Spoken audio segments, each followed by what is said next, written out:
नमस्कार, मैं हूँ रेखा उपाध्याय। ये है शीला भक्ति भजन। आज इनके चैनल पे मैं एक बेटी भी गा के सुनाने जा रही हूँ। आप सबको अच्छा लगेगा तो कमेंट में ज़रूर बताना।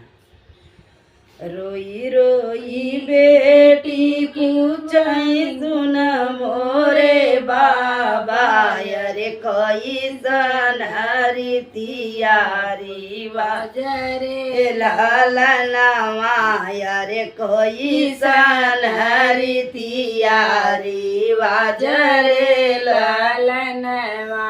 रोई रोई बेटी पूछई सुन मोरे बाबा, अरे कैसन रीतियारी बाजरे लालनवा, अरे कैसन रीतियारी बाजरे लालनवा। मैया के कोखिया में दुई रे लालनवा, अरे करे वाहिनी का भाई रे लालनवा, अरे करे वाहिनी का भाई रे लालनवा।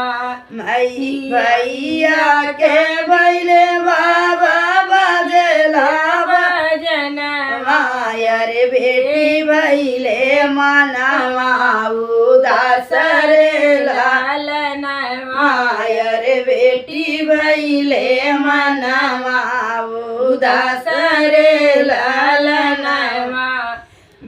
रोई रोई पूछे सुन मोरे बाबा, अरे कैसन रीतियारी बाजरे लालनवा, अरे कैसन रीतियारी बाजरे लालनवा।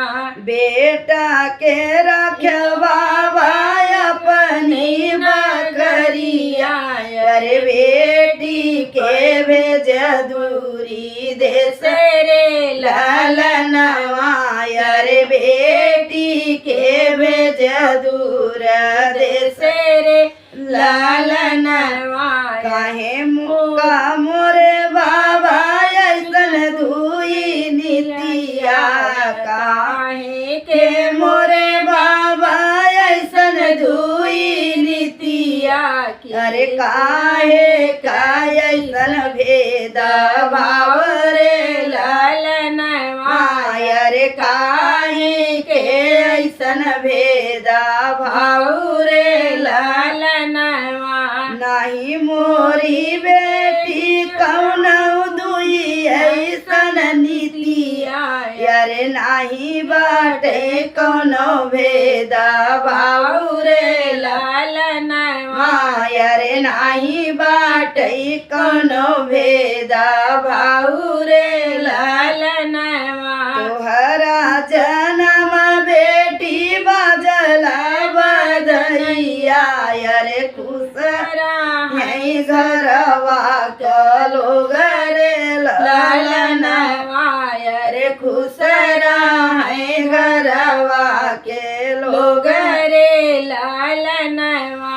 बेटी भी आई कई के जइए दूर देशवा, अरे ये गुने बाटी लाचार रे लालनवा, अरे यही गुने बाटी लाचार रे लालनवा। अरे ऐसे हउए रीतियारी बाजरे लालनवा, अरे ऐसन हउए रीतियारी बाजरे लालनवा।